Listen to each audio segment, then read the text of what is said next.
নমস্কাৰ, মই দীপক শৰ্মাই স্বাগতম জনাইছোঁ অসম লাইভ 24ৰ এই বিশেষ অনুষ্ঠানলৈ। আজি আমাৰ এই অনুষ্ঠানত অতি বিশেষ দুগৰাকী অতিথি আছে আৰু যিহেতু APSCৰ ফলাফল ইতিমধ্যে ঘোষণা কৰা হৈছে আৰু APSCৰ শেহতীয়া যি ফলাফলত অসমৰ ভিতৰতে প্ৰথম স্থান লাভ কৰা নিহাৰ ৰঞ্জন ডেকা আমাৰ সৈতে আছে। স্বাগতম জনাইছোঁ নিহাৰ ৰঞ্জন ডেকা।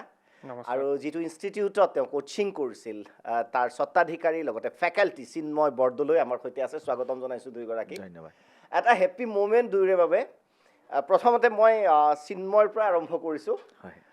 এই মুহূৰ্তৰ সকলোতে আটাইতকৈ চৰ্চিত নিহাৰ এই মুহূৰ্তৰ আটাইতকৈ যি চৰ্চিত নাম। প্ৰথম প্ৰশ্ন এজ ইউজুৱেল, কেনে লাগিছে? খুবেই ভাল লাগিছে। আজি ৰিজাল্টটো পাই বিৰাটেই হেপ্পী। ঘৰত মা দেউতা ভণ্টি সকলোৱে হেপ্পী। এতিয়াও মানে ৰেজিষ্টাৰ হৈহে আছে নিউজটো যে ইতিমধ্যে ৰেংক 1 পাবলৈ সক্ষম হৈছোঁ। খুবেই ভাল লাগিছে। ভাল লগাটো অকণ ফুটি উঠা নাই? চোকা ল'ৰা ছোৱালীবিলাক খুব চিৰিয়াছ হৈ থাকে নেকি? নে নাৰ্ভাছনেছ অকণমান আছে নেকি?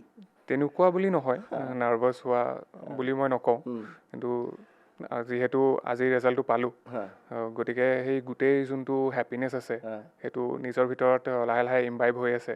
গতিকে সেইটো ফুটি উঠিব নিশ্চয়। উই কেন চে APSC দিয়াৰ যিটো সপোন সৰুতে ডেফিনেটলি বহু স্কুলত পঢ়ি থাকোঁতে বহুতৰে জন্ম হয় বা কম্পিটিটিভ এক্সাম মই APSC বুলি নকওঁ। নিহাৰৰ কেতিয়া জন্ম হৈছিল মনত এটা সপোন, এটা ড্ৰিম কেতিয়া বাহ লৈছিল যে মই লোকসেৱা আয়োগৰ পৰীক্ষা দিম বা মই এগৰাকী প্ৰশাসনিক বিষয়া হ'ম?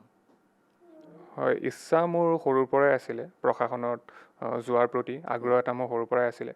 কিন্তু কলেজৰ পৰা ওলোৱাৰ পাছতহে মই গোটেই ডিটেইলছখিনি গম পালোঁ কি ধৰণে কি পৰীক্ষাত উত্তীৰ্ণ হ'লে এজন প্ৰশাসনিক বিষয়া হৈ উঠিব পাৰি। আৰু তাৰে লগতে মই মোৰ প্ৰস্তুতি আৰম্ভ কৰিছিলোঁ। মই মোৰ বেংকত যিহেতু মই অলৰেডি কৰ্মৰত আছিলোঁ, তাৰে লগতে মই মোৰ প্ৰস্তুতি চলাই আহি যোৱা 3টা বছৰত যোনখিনি মোৰ প্ৰেক্টিছ আছে সেইখিনি কৰি ৰিভিজন কৰি পঢ়ি আজি ৰিজাল্ট পাবলৈ সক্ষম হৈছোঁ। মানে আচলতে যিটো কলেজৰ পিছতহে এইটো মনত বেছি দৃঢ় হ'ল যে মই কম্পিটিটিভ এক্সাম দিম? কলেজৰ পিছত একচুৱেলি মই ডিটেইল যোনটো গাইডেঞ্চ আছে মই সেইটো পালোঁ। যদিও মোৰ মনত ইচ্ছা আছিলে যে ড্ৰিম এটা থাকে ন স্কুলত পঢ়োঁতে যে I wanted to become like this, I wanted to become like that. সেই APSC বা এডমিনিষ্ট্ৰেটিভ অফিচাৰ ড্ৰিমটো কেতিয়া জন্ম পালে? এডমিনিষ্ট্ৰেটিভ অফিচাৰৰ ড্ৰিমটো মই ছাত্ৰ জীৱনতে জন্ম পাইছিলোঁ। কিন্তু তেতিয়া মই বিশেষকৈ গম পোৱা নাছিলোঁ এই সবিশেষবোৰ যে কি ধৰণে কি পৰীক্ষাত উত্তীৰ্ণ হ'লে হয়, কেনেকৈ আগবাঢ়িলে কি ধৰণে কি পঢ়িব লাগিব সেই ডিটেইলছবোৰ মই গম পোৱা নাছিলোঁ।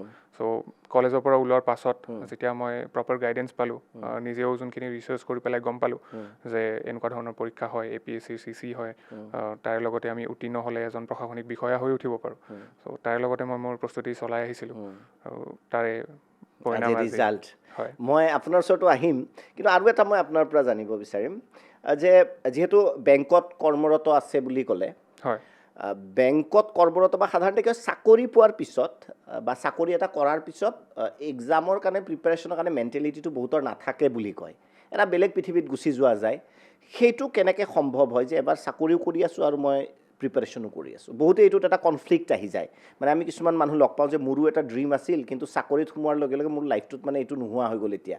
সেইটো কেনেকৈ আচলতে আৰ্জটো কেনেকৈ থাকে কণ্টিনিউৱাছলি? সেইটো আচলতে আৰ্টছ বা মটিভেশ্যনতকৈ ডিচিপ্লিন আৰু কনচিষ্টেঞ্চিটো মই বেছি গুৰুত্বপূৰ্ণ বুলি মই ভাবোঁ। চাকৰি পোৱাৰ পিছত নিশ্চয়কৈ সময়ৰ নাটনি অলপ ঘটে। দৈনন্দিন জীৱনত যিহেতু অফিচৰ যিমানবোৰ কাম আছে সেইখিনিও ডিউ ডিলিজেঞ্চ দি পেলাই কৰিব লাগিব। তাৰে লগত যোনটো প্ৰিপাৰেশ্যন আছে সেইটোও ডিউ ডিলিজেঞ্চ দি কৰিব লাগিব। বেংকৰো যথেষ্ট ষ্ট্ৰিক হয়, মানে ডেফিনেটলি আপুনি পাল মাৰিব নোৱাৰে, ডিউটি আৱাৰ্ছ পূৰা কৰিব লাগিব। হয়, তাৰপিছতো টাইমটো কেনেকৈ মেনেজ হয়? আচলতে মই মোৰ গোটেই দিনটো বেলেগ বেলেগ ভাগত বিভাজিত কৰিছিলোঁ। মৰ্ণিঙতো এটা ষ্টাডি শ্লট ৰাখিছিলোঁ, কেতিয়াবা যদি লাঞ্চ ব্ৰেকত মই সময় পাওঁ তাতেও এটা ৰিভিজন শ্লট ৰাখিছিলোঁ, আৰু ইভিনিঙতো মই ক্লাছ কৰোঁ, ৰিভিজন কৰোঁ, আনচাৰ লিখোঁ। সেই তেনেকৈ আৰু ডেইলি ৱৰ্কিং ডেইজত যোনটো সময়ৰ নাটনি হয় সেইখিনি মই উইকেণ্ডছত মেকআপ কৰিবলৈ ট্ৰাই কৰোঁ, টেষ্ট লিখোঁ। সেনেকৈ সেই চাইকেলটো ৰিপিট কৰিয়ে মই পৰীক্ষাটোত আজি মানে আপুনি যিটো ক'লে হয়তো বেংকৰ যিটো চাকৰি অৱস্থাৰ যিটো ব্ৰেক টাইমতো কেতিয়াবা ৰিভিজন এটা লৈ লয়। হয়, মানে আচলতে সফলতা এনেই নাহে, you need to pay a price for this, নহয় জানো? Sacrifice is necessary. বিশ্বাস কৰেনে? হয়, ছেক্ৰিফাইচ লাগিব, কনচিষ্টেঞ্চি লাগিব, নিৰন্তৰভাৱে লাগি থাকিব লাগিব, তেতিয়াহে সফল হোৱাৰ যোনটো চান্সেছ থাকে সেইখিনি বাঢ়ে।